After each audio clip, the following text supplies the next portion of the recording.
Tonight on Eternal Obsidian, we unravel a story from a time where records are scarce and truth is malleable.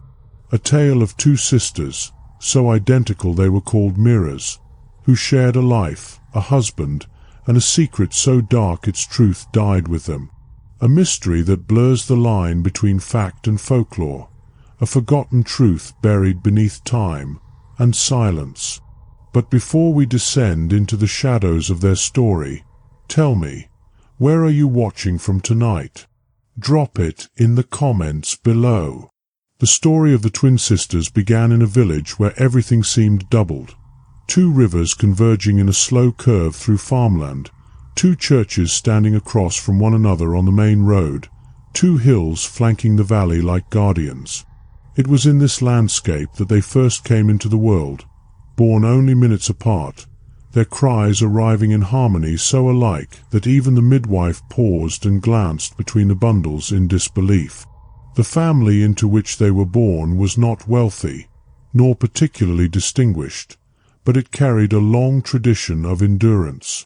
Their father tilled soil as his father had before him, and their mother kept the home, raising her daughters with hands always half calloused from work. From the beginning, the girls were inseparable. Those who saw them could not help but remark on their likeness. Hair as dark as polished chestnut, eyes set in the same deep shape, lips that seemed carved from the same mold. Only the faintest scar on one girl's knee, earned in a childhood fall, distinguished them, and even then one had to look closely. From their earliest days, the villagers gave them a name, the Mirror Children. They learned to walk side by side, often holding each other's hands, so that when one stumbled, the other steadied her. They learned to speak together too, often finishing each other's sentences in a way that unnerved even their own parents. Their bond seemed to transcend words, to belong to a realm that others could only guess at. As they grew, that closeness became both a marvel and a source of unease. People whispered that twins were bound by something unearthly, a tether that ordinary siblings did not share. Some wondered whether their likeness was a blessing or a curse. The sisters themselves, however, seemed to care little for such mutterings. They lived inside their own small world, woven together by gestures, glances, and secrets spoken in whispers long after the lamps had been blown out. By the time they reached womanhood, their paths had not yet diverged. They dressed alike not out of vanity but out of habit, for to choose differently would have seemed a betrayal. They walked the village road together, heads bent close, sharing thoughts too quietly for others to overhear. Suitors came and went, drawn by their beauty, but always confused by the bond they could not break. For to win one sister meant, in some way, contending with the other. And then came the man who would alter their lives, though not in the way anyone expected. He was not a local, but a traveller whose business had brought him through the valley. He had the bearing of someone used to being observed, shoulders squared, gaze steady, his voice carrying the weight of confidence. He saw the sisters and, unlike others, did not falter at the sight of two faces so alike. Instead, he spoke to them both, asked them questions, listened with the patience of one who knew he must learn the language of a bond before intruding upon it. At first, it was assumed that he sought the hand of only one sister, but time revealed something different. His affections did not rest solely on one. He seemed captivated by both, drawn into their mirrored world until he could no longer imagine choosing between them. And in a decision that defied both law and convention, the three of them made an arrangement. It was whispered first in kitchens, then in taverns, then finally declared openly when the sisters appeared together with a man as though nothing were unusual.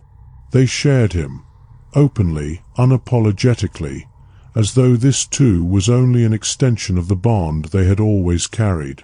Villagers reacted with shock, scandal, fascination. Some turned away in condemnation, others leaned closer, eager to glimpse this curious arrangement. But the sisters stood firm, united, unshaken by the storm of opinion that surrounded them. The marriage, or what passed for marriage, was never sanctioned by church or state, but within their household it was absolute. The sisters became wives, companions, and keepers of one man's heart, and in doing so, they deepened their own union. For now, they were not only sisters of blood, but partners in the life of secrecy they had begun to weave. Yet beneath the surface of their unusual harmony lay something darker. Theirs was a household where appearances did not always match reality, where shadows stretched long at dusk and whispers lingered long after the doors were shut. The village would speculate endlessly, but only the sisters knew the truth of what they shared, and only they carried the weight of the secret that, in time, would die with them. Their lives, in those early years together, seemed almost idyllic to an outsider's eye. They worked alongside their husband, kept the home in perfect order, and were often seen laughing together in the fields or along the riverbanks. Yet inside that laughter was a guardedness, as though joy was something they performed for others rather than felt entirely within. And when night fell, when the lamps were lowered and the house grew still, there were conversations in hushed tones, words exchanged too quickly to be caught by anyone listening at the door. The sisters spoke then not only of the day's matters, but of things older, deeper, things they swore could never be spoken to another soul. No diary records what passed between them. No witness could claim to have overheard the fullness of those words. But those who knew them best would later say that the sisters carried with them an air of concealment, as though some truth rested just out of reach, locked away behind eyes that always seemed to be watching one another for reassurance. The years passed, and their lives intertwined ever tighter. They bore the same burdens, carried the same joys, and protected one another against the curiosity of a world that wanted to pry too deeply. Yet with each year, the secret grew heavier, not lighter, and the knowledge of it seemed to etch itself into the very lines of their faces. In the end, that secret would not outlive them. It would go with them to their graves, sealed in silence, leaving only speculation for those who remained behind. But in the beginning, when they first stepped together into the life they chose, all of it was still unfolding. The bond, the marriage, the shadow that lingered behind every smile. It began, as all stories do, with the simple fact of their likeness, two faces in a world unprepared for what it would mean to see them both bound not only by blood, but by one man, one household, and one secret that would one day vanish with them forever. The years after the union were marked by a rhythm that outsiders could never fully decipher. Each day unfolded with an air of routine, yet behind the familiarity lurked an unease, as though every gesture concealed a negotiation. The sisters were not merely two women who had married the same man. They were halves of a whole, orbiting around him with equal pull, each unwilling to release her claim. In public, the household appeared steady. The man, whom villagers alternately envied and condemned, kept his land in order, his accounts balanced, his demeanor confident. He was no fool. He knew the arrangement made him a figure of gossip and ridicule in equal measure. Yet he carried himself as though unbothered, even amused by the murmurs. He walked the village road with one sister at each side, speaking to them both, listening with equal attention. When he entered the tavern, he did so with the assurance of someone who believed he had bent custom to his will. But within the walls of their home, it was the sisters who truly governed. They had long ago learned how to communicate without speaking, how to divide tasks and glances in such a way that their husband often seemed the outsider in his own house. He came to them seeking comfort, affection, and counsel, but it was always filtered through the bond they shared. They did not compete for him as others might have expected. Rather, they moved in synchrony, as if his presence was simply another extension of their mirrored lives. This harmony, however, was never complete. There were moments, small, fleeting, when their unity faltered. A look held too long across the dinner table, a silence that stretched just slightly beyond comfort, a hand withdrawn where it once would have lingered. The husband, sharp as he was, noticed these fractures, though he rarely addressed them. He sensed there was more between the sisters than even he could reach, something that resisted his intrusion. The villagers, meanwhile, did not relent. They whispered at markets, in doorways, at the edges of fields. Some pitied the women, believing them trapped in a scandalous arrangement. Others believed them cunning, using their likeness to wield a power no other wives could claim. Still others imagined darker possibilities, that such closeness between siblings could only hide something unnatural. Children were warned not to stare too long at the sisters, lest they be drawn into the strangeness themselves. Despite this, the family endured. Seasons turned. Harvests came and went. The sisters walked the same paths they had since girlhood, now with baskets on their arms, speaking in low voices as they gathered herbs or vegetables. They were not shunned. Curiosity proved too strong for outright rejection, but they were never fully embraced either. Their lives existed in the liminal space between scandal and fascination, tolerated but never celebrated. It was during these years that their secret began to grow teeth. Whatever truth they guarded, something only they and perhaps their husband understood, seemed to press harder upon them as time went on. They carried it as one carries a fragile vessel, careful never to let it slip or crack in front of others. Their eyes, once carefree, began to carry a weight. Their laughter grew more controlled, their silences longer. On nights when the household was quiet, neighbors sometimes reported hearing the faint murmur of voices through the open windows. Not the laughter of lovers, nor the arguments of spouses, but low, hurried tones, like the recitation of something urgent, something forbidden. The words were never clear, but the intensity was unmistakable. The sisters often spoke late into the night, long after their husband had fallen asleep, their voices weaving in and out until the house finally fell silent. Children were born to the household, though here too mystery clung. Some villagers swore they could never tell which sister the infants belonged to, for both women nursed them, rocked them, soothed them. To the children, there seemed no difference between mother and aunt, for both faces offered equal tenderness.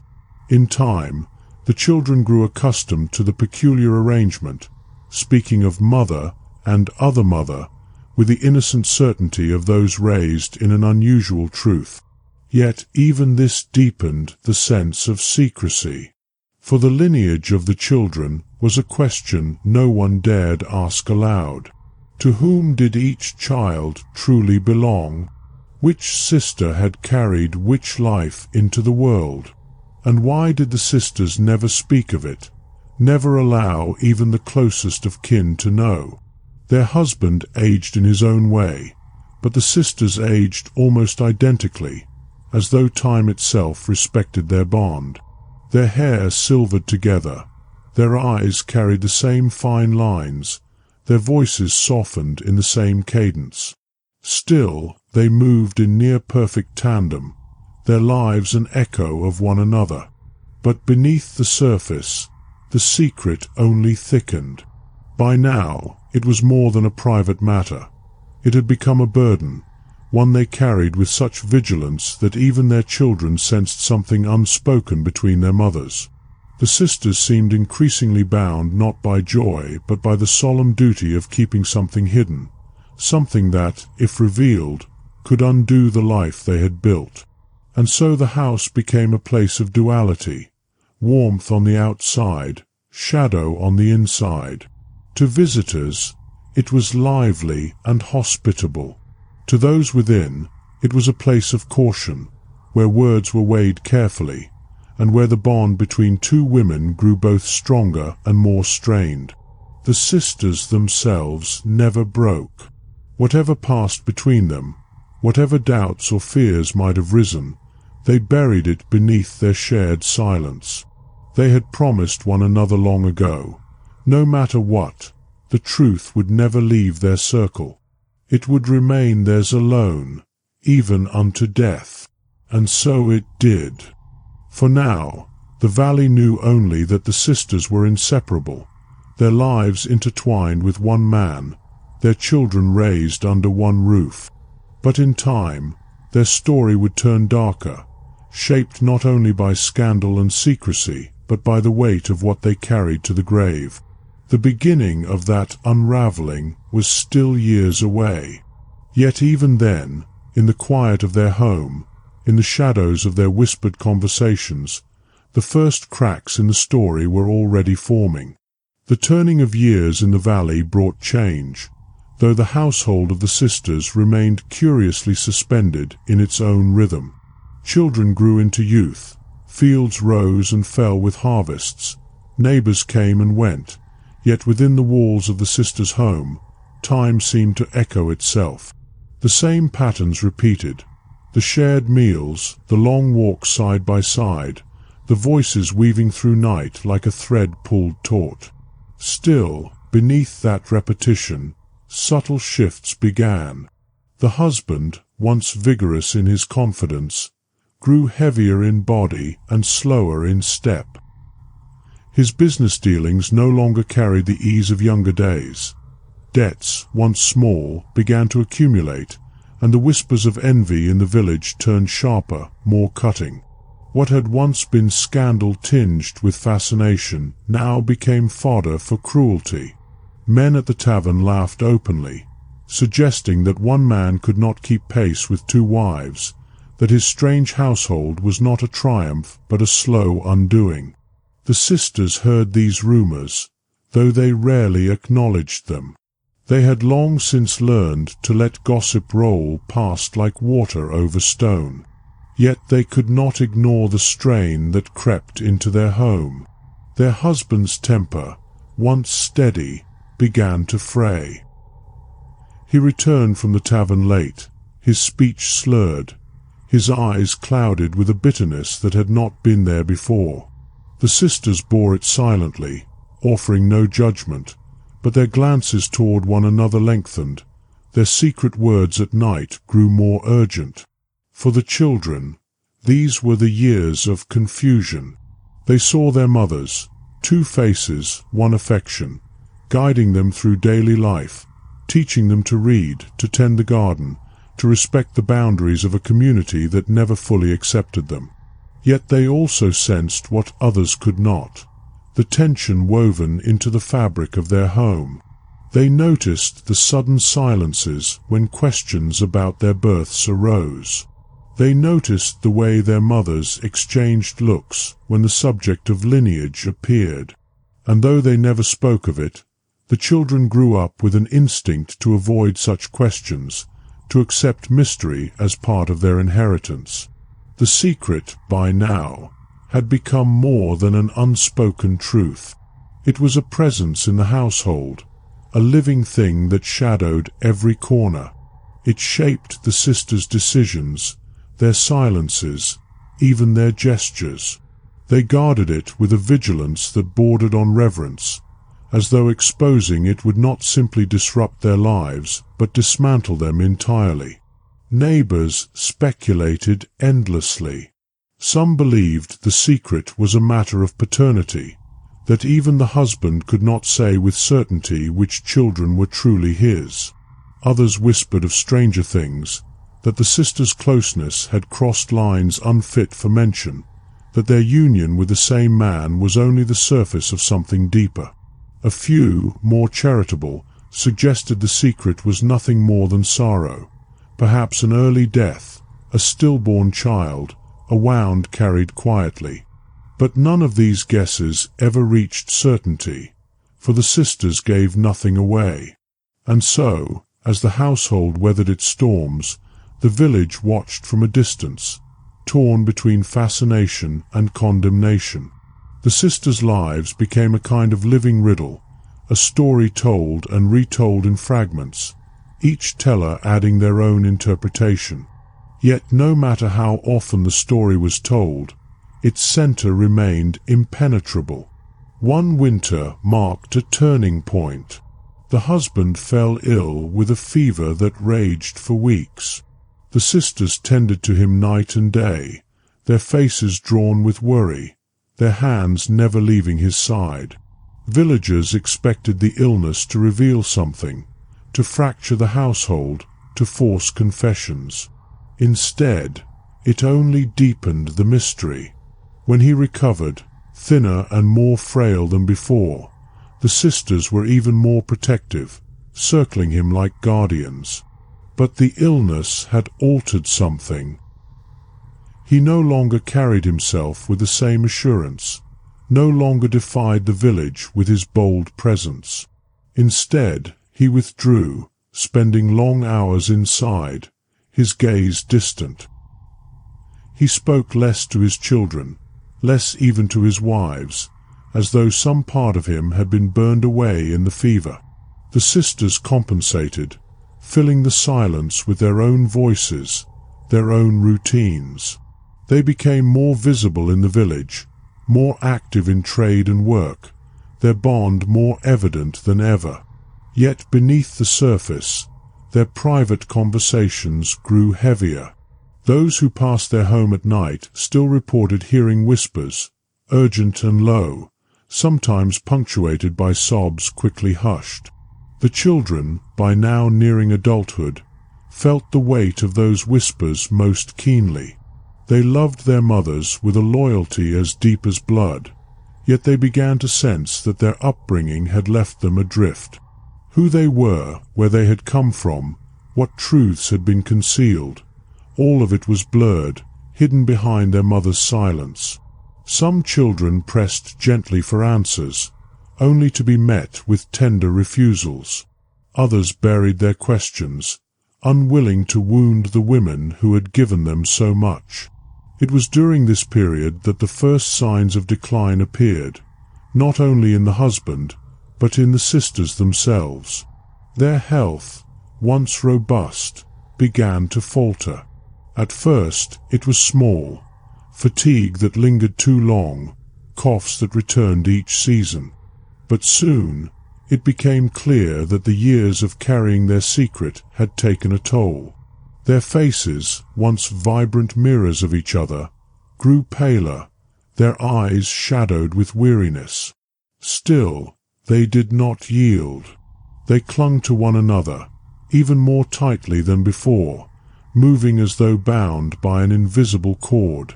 Their children, grown now, urged them to rest, to let others carry the burdens of the household.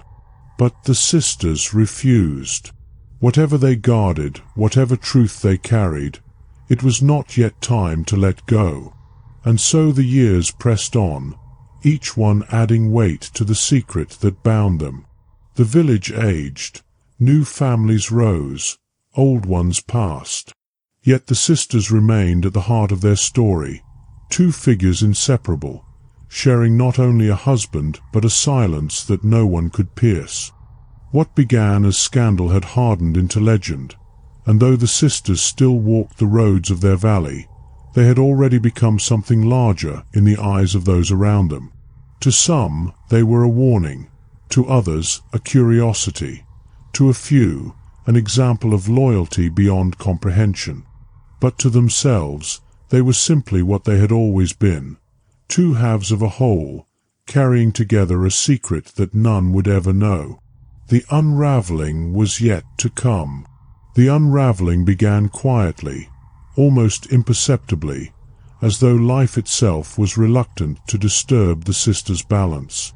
It was not a dramatic revelation or sudden collapse, but rather a slow erosion, the kind that creeps unnoticed until one looks back and realizes the ground beneath has already shifted. Their husband's health, weakened since the fever, continued its decline. He walked with a stiffness that had not been there before. His voice grew thinner, and his eyes seemed more preoccupied with distances no one else could see. He spoke less, ate less, and often sat by the fire staring into its embers as though searching for answers he could not articulate. The sisters cared for him with the same devotion they had shown since girlhood, patient, tireless, unwavering. They took turns watching at his bedside during restless nights, prepared broth when he could not eat, and read aloud passages from scripture or stories to soothe him.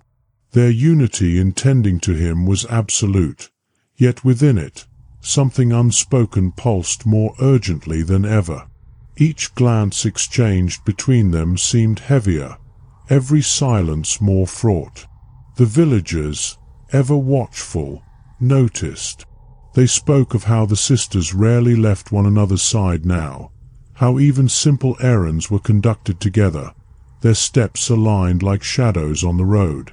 Some said their devotion was beautiful, others muttered it was unnatural, as though they were incapable of existing as individuals. But the villagers agreed on one point: something in that household was shifting, tightening like a knot that could not be undone. When the husband finally passed, one winter night when the frost clung to every window pane, the valley expected the household to unravel. How could two women, bound by one man, survive the loss of the very figure who had tethered their union to the world? Yet what followed defied expectation. The sisters did not fracture. They did not quarrel over inheritance or fall into grief separately. Instead, they closed ranks even tighter, their bond deepening to a level that left others unsettled. Dressed in identical mourning clothes, they walked together behind the casket, their steps perfectly in rhythm. At the graveside, when soil was thrown upon the coffin, their hands reached instinctively for one another. To the villagers, it was as though the man had been merely a bridge between them, and now that he was gone, they stood once again as they had in childhood, two halves joined, self-sufficient in their union. But inside the home, the loss marked a turning. Without the husband, the sisters became the sole keepers of their secret, the last living guardians of whatever truth had been buried beneath their lives. There was no longer anyone to share the burden, no mediator to stand between them and the world. Their whispered conversations at night grew longer, more intense. The children, now grown but still living nearby, reported hearing their mothers' voices through the walls long into the dark hours, as though the secret had grown restless, demanding to be spoken yet never permitted to leave their lips. The children pressed, gently at first, then with more urgency. They wanted to know the truth of their births, of their father's life, of the shadows that had always lingered in their upbringing. But the sisters refused every inquiry, offering only soft smiles and the same refrain: "Some things are not meant to be told. Some things live with us and die with us." Such words only deepened the mystery. The children withdrew, respecting their mother's boundaries, but the silence became an inheritance as tangible as land or blood. As the years passed, the sisters aged further, their resemblance undimmed even in decline. Their hair whitened together, their hands grew frail in tandem, yet still they moved like reflections of one another. They spent their days tending the garden, visiting the riverbanks where they had played as girls, and sitting by the hearth with their heads bent close in conversation. To outsiders, It was impossible to tell where one's thought ended and the other's began. But the secret pressed harder now, more visible in their expressions, etched into the furrows of their brows. Villagers began to sense that time was running short, that if the truth were ever to be revealed, it must happen soon. Rumors spread again. Some said the sisters had confessed to one another a crime, something that could never be admitted aloud. Others claimed their secret was sacred, something entrusted only to them. Still others whispered of curses, of pacts made long ago. Yet the sisters remained silent. They seemed almost serene in their refusal, as though they had made peace with the burden they carried. Even as illness crept upon them, coughs that would not fade, weariness that no rest could cure, they never faltered in their devotion to silence. It was in their final years that the most haunting image took hold in the village's memory. The sisters walking hand in hand down the main road, their steps slow, their bodies frail, yet their eyes locked on one another with a depth that unsettled even the hardest of hearts. To see them was to be reminded that they carried something no one else would ever touch, a truth that belonged to them alone. When death finally came, it did so almost poetically. One sister fell ill first, confined to her bed, her body unable to recover from the weight of years. The other refused to leave her side, sitting vigil day and night, holding her hand even as strength ebbed away. And when at last the first sister breathed her final breath, the second followed within days, as though her body could not bear the separation. The village buried them together, side by side, as they had lived. The children mourned, still left with questions unanswered, while neighbors stood in silence, unsure how to frame the story they had witnessed all their lives. The secret, whatever it was, had gone with them into the earth, sealed beneath their shared grave. Speculation flared in the aftermath, as it always had. Theories multiplied, embellished, took on the colors of legend. Some swore the truth would resurface someday, hidden in letters or diaries. Others declared it was lost forever, swallowed by the bond of two sisters who had chosen silence over revelation. But in the end, nothing more was ever found. The house remained, the children carried on, and the village moved forward. Yet the story of the twin sisters lingered, retold in whispers, in warnings, in awe. Two women, one husband, and a secret that died with them. And though the years would blur the details, the essence of it endured. The knowledge that some truths are too heavy for the world, and must remain between those bound tightly enough to bear them, until death itself grants release. In the years following their burial, the sisters' story became less a memory and more a legend, reshaped by each tongue that told it. The grave where they lay, side by side, became a place of quiet curiosity.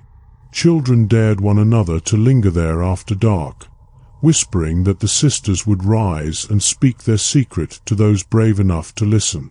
Lovers passing by left flowers, unsure whether they did so out of reverence or superstition. Even the church, which had never sanctioned their union, allowed silence to stand where judgment once thundered. The children of the household, grown by then into adults with families of their own, were left as the reluctant heirs of their mother's mystery. They carried with them not only the land and the modest wealth their parents had left, but also the unspoken burden of unanswered questions. Some tried to set it aside, to live practical lives of work and family, to push the secret into the shadows. Yet it clung to them like a scent that could not be washed away. At family gatherings, the absence of clarity weighed heavily. The question of who belonged to whom, which sister had given birth to which child, was never settled. The siblings themselves, though bound by affection, often felt a subtle unease. Were they brothers and sisters in the truest sense, or cousins raised as siblings? The ambiguity was a silent fracture, one they rarely spoke of but could never quite ignore. It was not only lineage that haunted them. There were hints, fragments, memories of late-night whispers overheard through walls, of hurried words cut short when a child entered the room. There were faint recollections of documents burned in the fireplace, of visitors who came only once and were never spoken of again. Each memory, isolated, seemed trivial, but together they formed a tapestry of concealment, leaving the children certain that something greater had been hidden. The village, for its part, continued to weave its own versions. With the sisters gone, the story became freer, unanchored by living witnesses. Some swore the sisters had been punished by God, that their silence masked a sin too great to be named. Others romanticized them, painting them as martyrs of love who had chosen loyalty over convention. The most imaginative told of treasures buried, of secret bloodlines, of curses whispered into the valley's soil. But none of these tales ever touched the truth. The secret remained as impenetrable in death as it had been in life. The house itself became a vessel of speculation.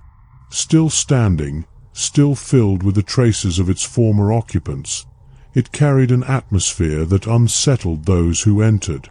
The walls seemed to echo with whispers, the rooms heavy with a presence no one could quite name. Visitors reported strange sensations, doors that seemed to close on their own, the faint sound of footsteps in the hall. Children claimed to see figures at the windows when no one was inside. The house became, in time, more than a home. It was a monument to silence, a place where the secret seemed to linger like smoke that never fully cleared. The children debated what to do with it. Some wished to sell, to rid themselves of the burden. Others felt it would be a betrayal to let strangers inhabit those walls. In the end, compromise prevailed. The house was kept within the family, passed down through generations, its rooms carefully maintained, its hearths lit on cold nights. Yet no matter how diligently it was cared for, it never lost its air of unease. As generations passed, the legend of the twin sisters outgrew the valley itself. Travelers carried the tale to other towns, reshaping it with each retelling. In some versions, the sisters were painted as witches, in others as saints. Their secret became a blank canvas upon which listeners projected their fears, desires, and curiosities. The truth mattered less than the mystery, and the mystery mattered more with each passing year. The descendants of the sisters lived with this inheritance, some embracing it, others resenting it. For every child who grew fascinated by the legend, there was another who longed for a simple life free of whispered questions. Yet none could escape it entirely. The family name had become inseparable from the story, and with each new birth, neighbors looked to the child with quiet wonder. What blood runs in your veins? Which line do you carry? In private, some descendants searched for answers.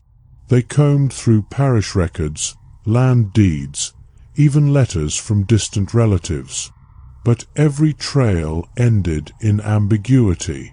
The sisters had been thorough. If they had ever committed their secret to paper, it had been destroyed. If they had ever confided in another soul, that person had taken the truth to their own grave. The silence was unbroken, complete, and so the secret endured, not revealed, not forgotten, but transformed into something larger than fact. It became a force in itself, a reminder of the limits of knowledge, of the boundaries between what is lived and what is told. The village carried on, but it never let go. To this day, the story of the twin sisters is spoken in low tones at gatherings, their grave visited by the curious, their house approached with caution. Their lives, their bond, and their silence remain woven into the fabric of the valley, a reminder that some truths are not meant for the living, that some secrets are kept not out of fear but out of devotion. For whatever it was the sisters carried, they chose to carry it together. And when death claimed them, it claimed the secret too, leaving behind only questions that no one would ever answer. Time, as it does, stretched and softened the edges of the sisters' story, yet it never erased it. The valley changed. New roads were carved, rail lines cut across the hills. Younger families moved into homes once occupied by names that had stood for centuries. But the legend of the sisters persisted, passed from generation to generation, a tale told beside firesides and in hushed tones when dusk settled. The house remained. By now it had weathered storms and seasons, its beams groaning under age, its walls steeped in memory. The descendants, scattered though they were, never abandoned it entirely. Some lived within its rooms for years at a time, others returned only for holidays or harvests. Always, though, it was kept, because to sell it would mean surrendering the last physical link to the sisters, and with them, the secret they had carried. Visitors who entered the home often spoke of its peculiar atmosphere. It was not a place of terror, but of weight, a kind of solemn quiet that seemed to press on the chest. In the upstairs rooms, where the sisters had whispered through so many nights, the air felt heavier still. Some swore they could hear faint voices when the wind pressed against the shutters, a rhythm like two women speaking low and quick, a cadence impossible to mistake for mere noise. The family, too, felt it. Children who grew up there often reported dreams of two identical figures standing at their bedsides, not menacing but watchful. They would wake with the sense that something had been entrusted to them, though they could never say what. Adults described the uncanny sensation of déjà vu, as though their own gestures echoed those of the women long gone. The house seemed to hold them, binding each generation more tightly to the mystery. The village's relationship to the sisters' legacy also shifted over time. Where once they had been objects of gossip and scandal, they gradually became woven into the cultural identity of the place. Stories of them were told to outsiders as curiosities, reminders that the valley was not as ordinary as it might appear. Their gravesite, tended carefully by descendants, became a quiet landmark. Flowers were placed there not only by family, but by strangers who had heard the tale and felt compelled to pay respect. Yet with reverence came unease. No one could shake the knowledge that the central truth, the secret the sisters carried, was still locked away. It was not simply a matter of who had birthed which child, or which sister had held the stronger claim to their shared husband. Those were surface questions. The villagers sensed something deeper, something heavier, though they could not name it. The silence of the sisters had been too deliberate, their refusal too absolute, for the truth to have been ordinary. And so the legend grew. Each generation embroidered it further. Some claimed the sisters had struck a pact with one another, a vow never to betray their bond no matter the cost. Others insisted they had concealed a crime committed in their youth, one that would have destroyed the family had it been revealed. A few suggested the secret was not earthly at all, but spiritual, that the sisters carried knowledge of something beyond this world, something they dared not share. The descendants, caught between pride and burden, rarely corrected these tales. How could they? They themselves did not know the truth. All they could do was guard the memory, keep the house, tend the grave, and live beneath the shadow of a silence that had lasted beyond death. In private, some tried to unravel it. One descendant, a schoolteacher, spent years piecing together parish records, baptismal certificates, and land deeds. She constructed elaborate family trees, drew lines and arrows, tried to match dates with pregnancies. But the sisters had been careful. Records blurred, dates overlapped, names repeated. For every answer she thought she had found, another question emerged. She died with her papers stacked neatly in boxes, no closer to the truth than when she began. Another descendant, a son of the line who had moved far away to the city, returned in old age and claimed he had found a box hidden in the attic of the house. Inside, he said, were scraps of letters, fragments burned at the edges, words half legible. He spoke of phrases like, "never let them know," and "bound as one."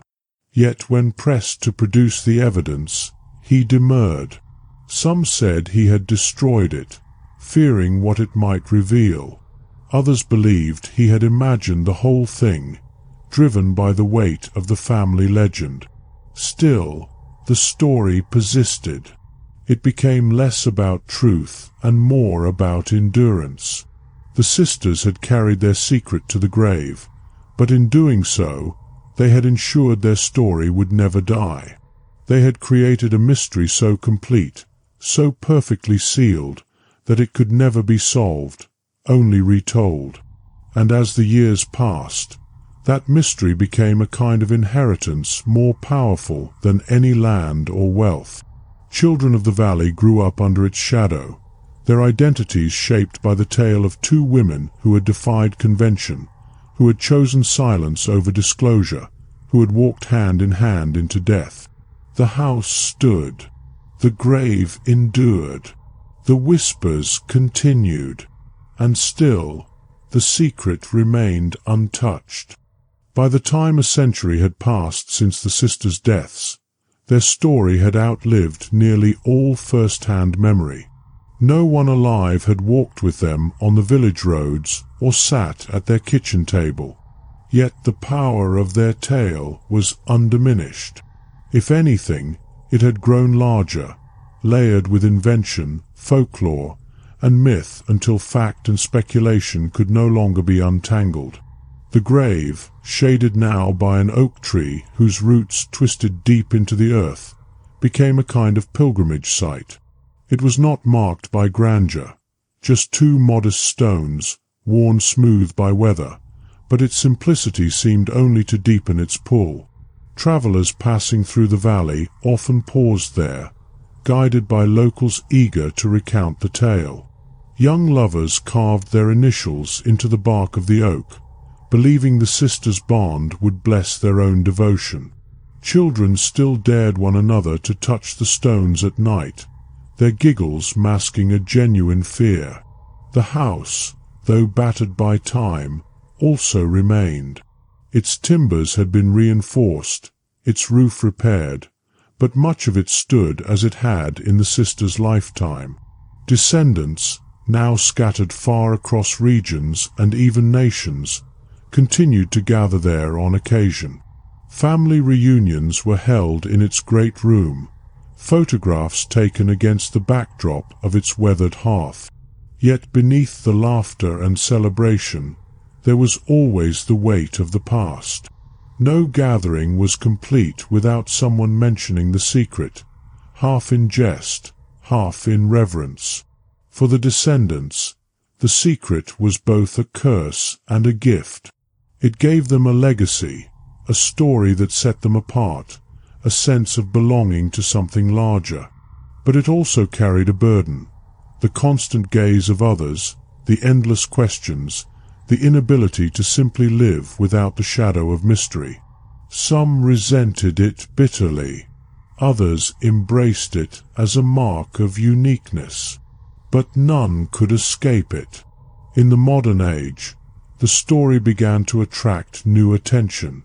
Writers and historians arrived, eager to capture the tale in books and articles. Some treated it as folklore, emphasizing its Gothic qualities. Others attempted serious scholarship, combing archives, interviewing descendants, piecing together fragments of record. Each produced their own version, but none could pierce the silence at the heart of the story. The sisters had been too careful, their vow too absolute. Whatever they had hidden remained sealed, and so the speculation only widened. To some, the secret was purely domestic, the uncertainty of paternity, the blurred line between mother and aunt, the confusion of lineage. To others, it was something darker: violence, betrayal, a crime never confessed. A few ventured further still, suggesting the sisters' bond itself had crossed boundaries, that their love for one another had been greater than for their husband, their union with him only a veil for something unspoken. The descendants, weary of such rumors, often avoided public discussion. Yet in private, within the family, the questions still flickered. Some clung to the idea that their mothers had simply sought to protect their children, shielding them from scandal. Others believed the sisters had made a pact so binding that even their children were excluded. The whispers within the house grew subtler with each generation, yet they never ceased. Family members sleeping in the upstairs rooms still spoke of dreams in which two identical figures appeared, standing at the edge of the bed, their faces blurred by shadow. Guests described hearing soft voices in the night, too low to discern but unmistakably twinned. By now, the sisters had become almost mythological within the valley. They were no longer seen as ordinary women, but as figures of legend, guardians of a secret that had defied time. Children were told the tale as though it were both history and cautionary fable, a reminder of the strength of loyalty, the danger of secrecy, the mystery of bonds that could not be broken. Yet for all the retellings, the essence of the story remained unchanged. Two sisters, identical as mirrors, had lived as one. They had shared a husband, borne children, carried a burden no one else could name. And when death came, they had carried that burden with them, leaving behind only silence. The silence endured. It stretched across generations, across centuries, becoming more than absence. It became presence itself, an inheritance, a haunting, a reminder that some truths are not meant to be spoken. And still, the house stood. The grave endured. The oak tree's roots dug deeper, and the secret remained untouched, sealed as tightly as the day the sisters' hands had finally gone cold. The 20th century brought great upheavals to the valley: wars, migrations, the rise of new industries and the decline of old ones. But through every change, the sisters' legend remained fixed, like a stone in the river of time. Their story was repeated so often that it became part of the valley's very identity, inseparable from its landscape of hills, fields, and rivers. The house endured, though modernity pressed against it. Electricity was strung through its beams, pipes laid beneath its floors, windows replaced with glass that kept out the drafts. Yet even with these changes, the house retained its aura. No matter how many renovations were made, it was never just another dwelling. Visitors still remarked on its peculiar hush, on the way footsteps echoed differently in its hallways, on how shadows seemed to linger longer than they should. The descendants carried the story into new eras. Some fought in distant wars, carrying with them the memory of the sisters who had refused to betray their bond. Letters from soldiers mention the tale, retold to comrades in faraway trenches as a way of explaining where they had come from. Others emigrated, starting new lives in foreign cities, yet even there the legend followed. It was retold at kitchen tables thousands of miles away, binding far-flung family members back to the valley. In time, scholars grew more determined to penetrate the mystery. Genealogists attempted to unravel the lineage of the children, tracing birth records, baptismal certificates, and midwives' notes. But the closer they looked, the more confused the record became. Dates overlapped, names repeated, margins blurred. It was as though the sisters had woven their lives deliberately to confound any attempt at untangling them. Each child was claimed by both, cared for by both, nursed by both.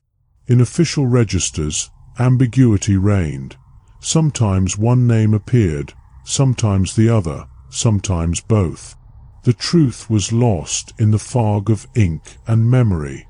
Historians too tried their hand. Some argued the sisters represented a rare defiance of social convention, women who had carved out their own form of life against the dictates of church and law.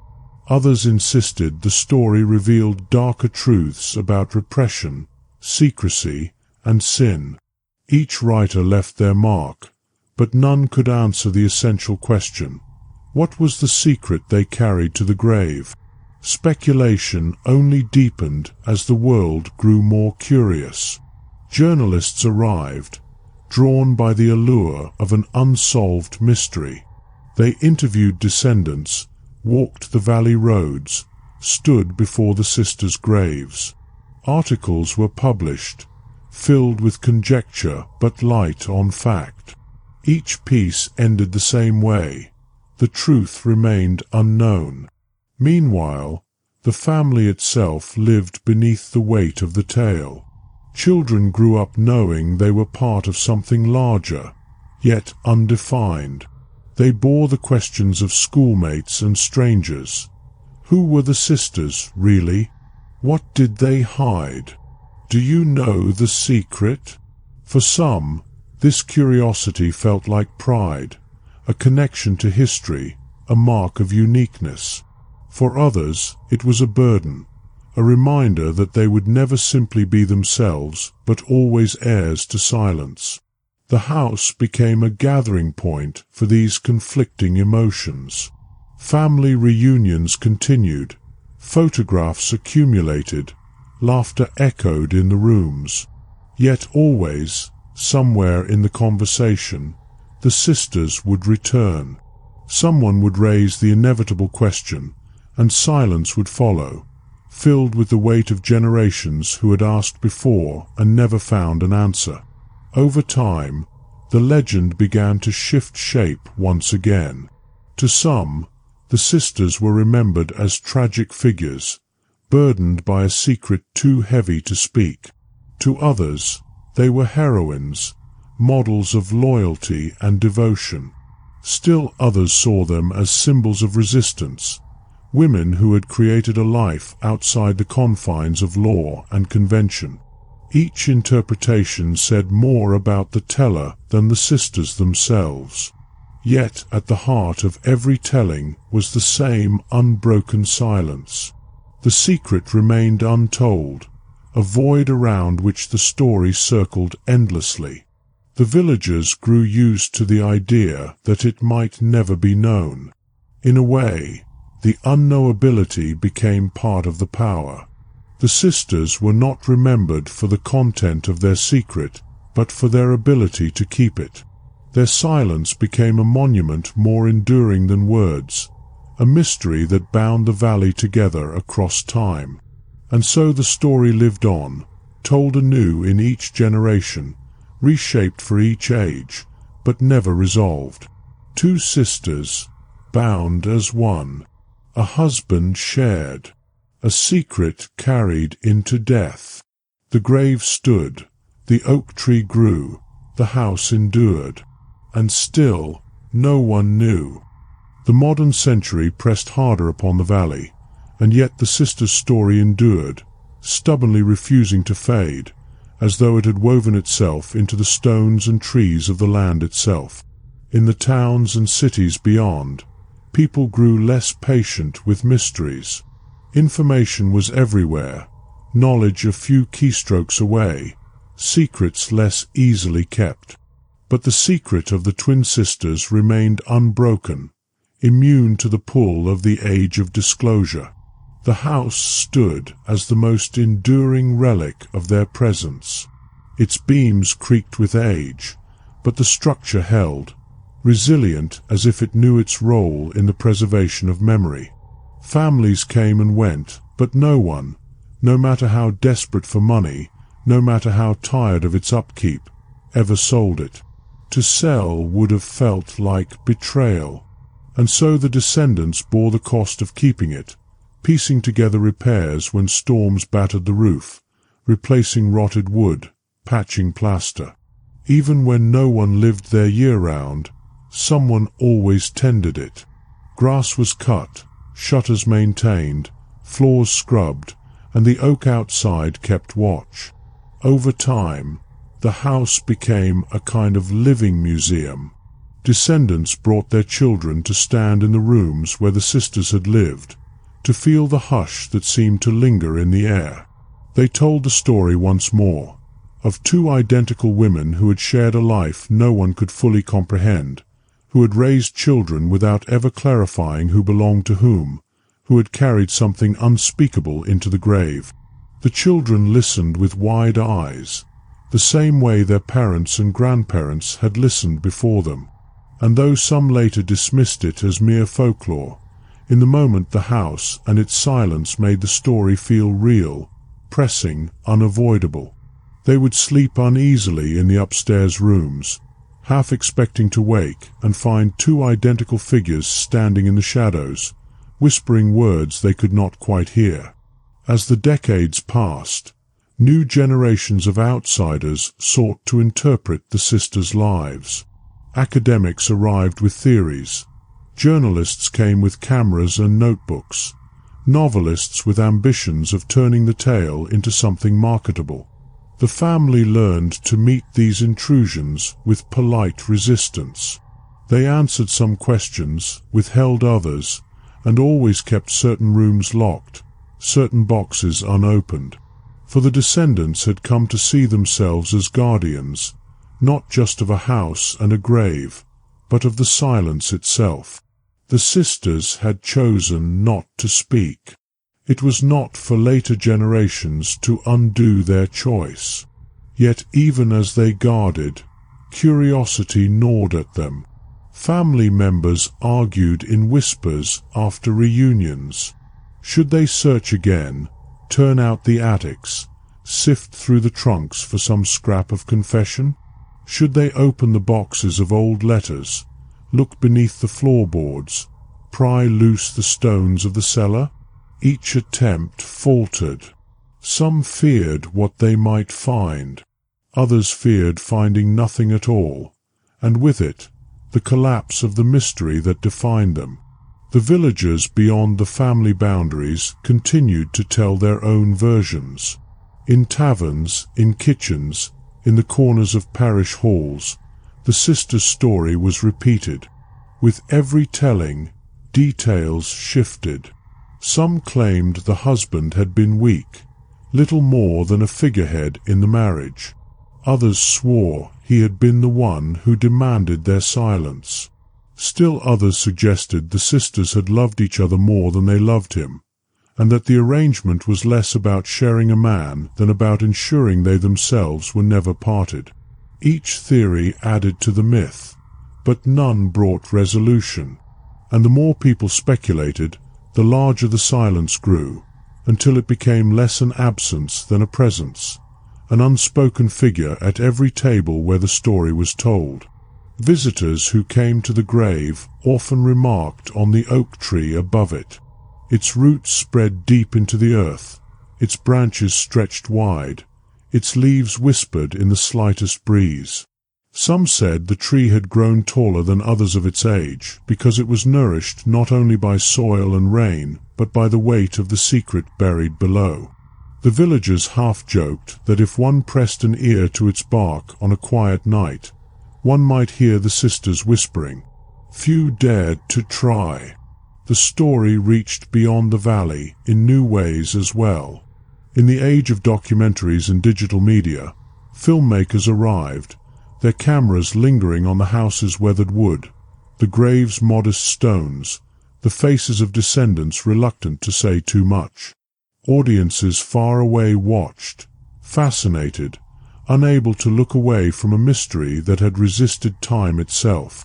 But the films ended as they all did, with speculation, with questions, with silence. Among the family, some longed to let the story go, to be free of it. They wanted to live their own lives without being seen as inheritors of an unfinished tale. Yet even those who resisted felt its pull. On stormy nights, when the wind rattled the shutters, when the old house seemed to sigh, they too felt the weight of the sisters' presence. It was not something one could escape simply by refusing to speak of it.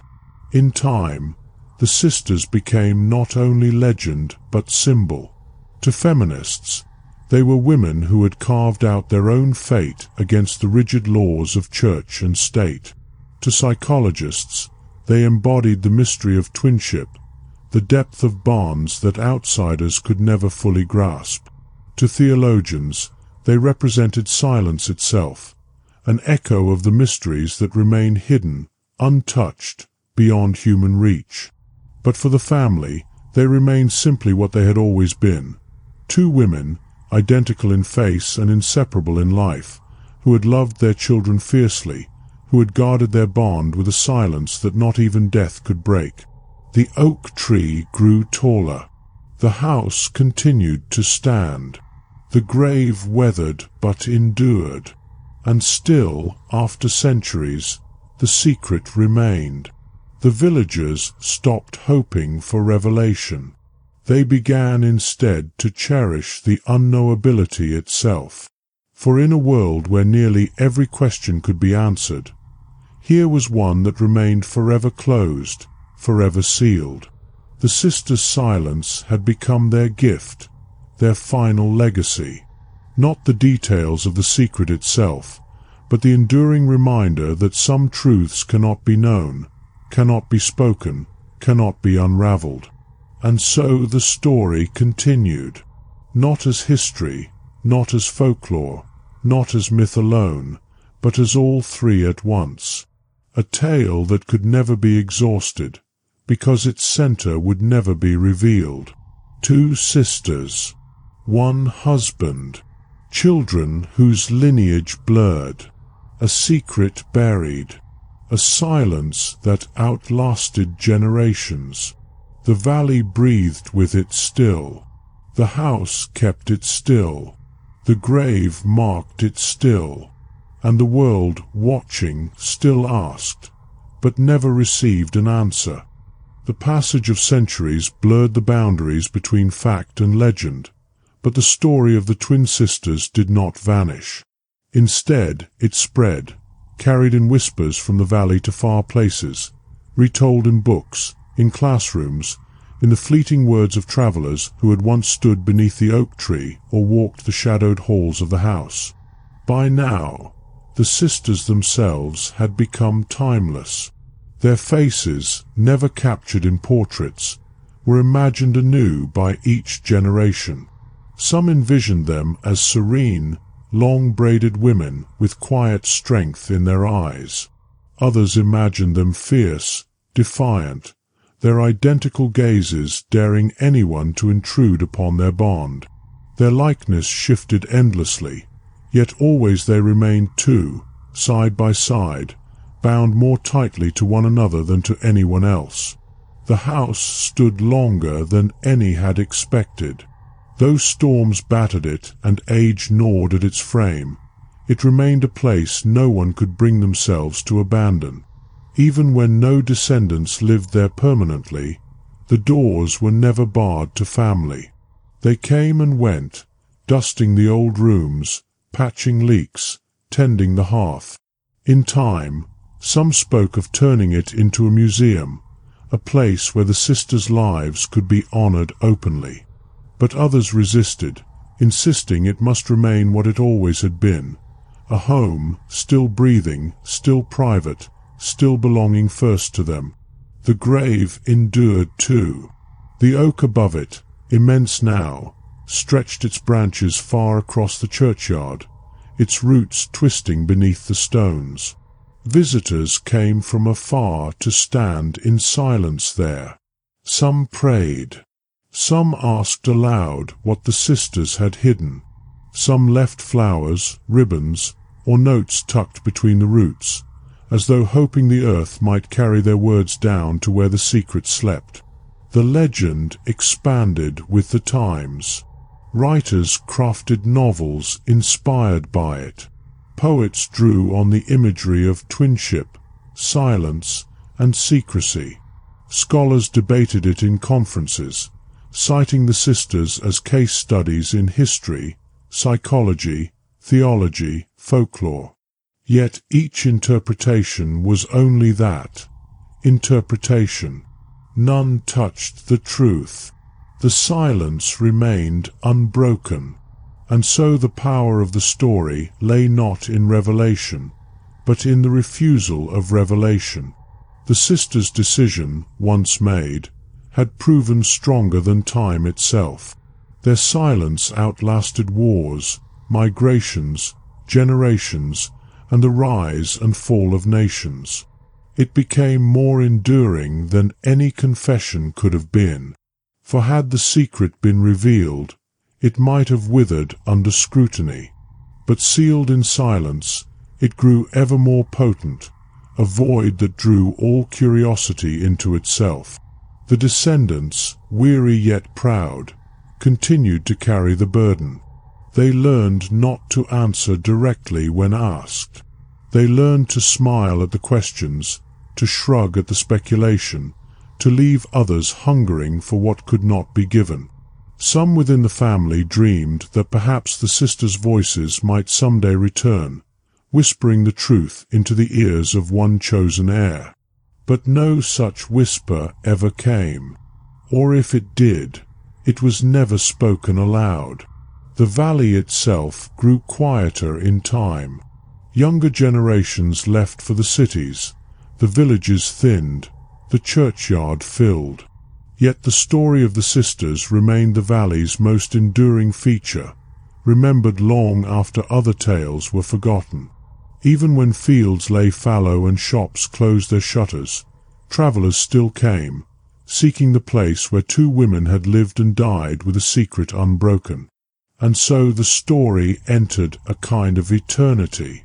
It was no longer bound by the lives of those who had lived it, nor even by those who had first retold it. It belonged now to the world, a tale of silence stronger than confession, of a bond stronger than law, of a mystery no hand could ever unlock. Two sisters, one husband, children whose bloodlines blurred, a grave beneath an oak, a house where whispers lingered, and above all, a secret never spoken, never revealed, carried into the grave and sealed there forever. The silence held. The silence endures. The silence will remain. And so, the secret of the twin sisters remains sealed, carried into the grave, leaving behind only whispers and silence. Some truths are never told, and perhaps that is why they linger. If you felt the weight of this story, make sure to like this video, share it with someone who loves the dark unknown, and subscribe so you never miss the next descent into mystery. This is Eternal Obsidian, where the shadows are never empty.